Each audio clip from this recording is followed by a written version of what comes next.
Hello ji, hello, so welcome back to my channel. Here is my another mini vlog. तो आज का vlog ना काफी टाइम बाद आ रहा है बिकॉज मेरा गला बहुत ज्यादा खराब हो गया था। तो पहले तो मेरे गले से आवाज नहीं निकल रही थी और अब भी मेरा गला, अगर आप सुन रहे होगे, तो पूरी तरीके से ठीक नहीं हुआ।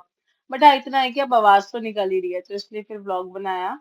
तो एग्जाम्स खत्म हो गए थे, पहले मेरे इंटरनल्स भी चल रहे थे और फिर गला भी खराब था, तबीयत भी खराब थी, तो कुछ हो ही नहीं रहा था। तो इसलिए थोड़ा सा जब एग्जाम खत्म हुए, फिर मैं और मेरी फ्रेंड गए थे इस्कॉन। और आज इतनी ज्यादा गर्मी थी ना, तो मौसम का भी कुछ समझ नहीं आ रहा, एक दिन गर्मी एक दिन ठंड। और इससे एक दिन पहले इतनी ठंड थी कि हम लोग स्वेट शर्ट्स में घूम रहे थे, और आज हद से ज्यादा गर्मी थी।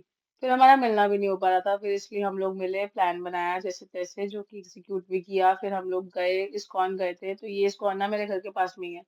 तो यहाँ पे बैठे, पूरा घूमा फिरा, थोड़ी देर बैठी भी। देन उसके बाद ना हम वापस आए और हमें लग रही थी बहुत ज्यादा भूख, क्योंकि सुबह से निकले हुए थे। फिर दिन में हम लोग गए लाजपत नगर, बिकॉज पास में ही है लाजपत नगर। यहाँ के मोमोज खाए, और अवंतिका के मोमोज बहुत ज्यादा यमी होते हैं। देन उसको खाने के बाद हमने पाइनएप्पल खाया, बिकॉज ये पाइनएप्पल ही बहुत ज्यादा बढ़िया लगता है। फिर उसके बाद ना हमने बहुत सारी गप्पे मारी।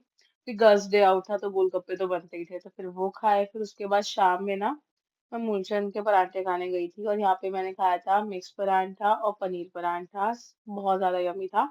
देन फिर हमने लिए थे गुलाब जामुन, और ये बादाम मिल्क था। तो आज के लिए बस इतना ही। Hope you like it. Bye bye and take care.